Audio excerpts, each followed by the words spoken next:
19 Don Salvador Directo! Let's go!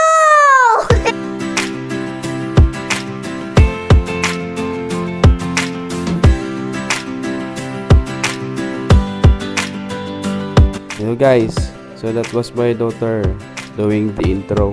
Habang nag-edit kasi ako, andyan sa likod ko nangungulit, sabi niya siya naman daw magsasalita, kaya yun, pinagbigyan ko, and she really loves it. But anyways, balik tayo sa video na to. This is our breakfast ride papuntang Don Salvador Benedicto, and ever since na naging kami ni Mrs., palagi na kaming buwabalik dito. Lalo na yung first date namin way back 2015. Itong spot na to, marami kaming memories dito dalawa. And dito rin kami always pupunta pag gusto naming mag-relax and magpa-refresh, kasi napakasarap ng hangin dito at super maaliwalas. Kita nyo naman yung dadaanan nyo, napakaraming puno, bundok talaga, and then wala masyadong dumadaan dito na sasakyan, kaya wala masyadong pollution.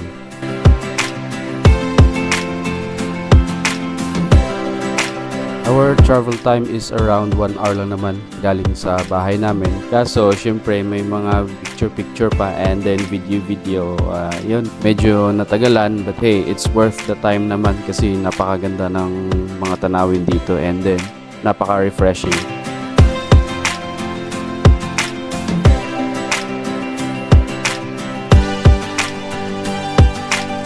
At dito kami kakain sa Highway 16 Resorts and Coffee.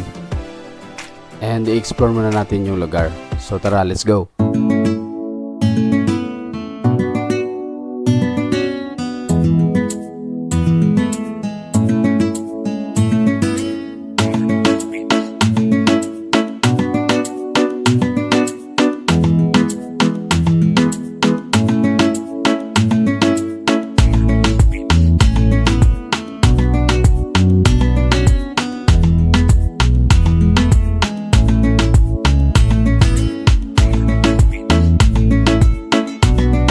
We've been here a few times na rin in the past, and marami na ring changes sa place nila, but one thing remains is their foods are still good and delicious, and masarap pa rin magkape-kape dito habang nakatingin ka sa magandang view ng lugar.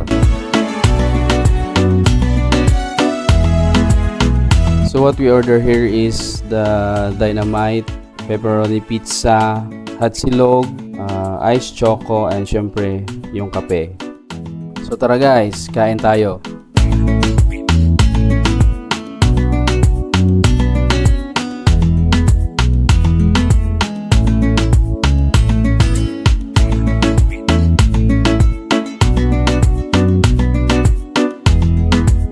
So that's it guys for today's video.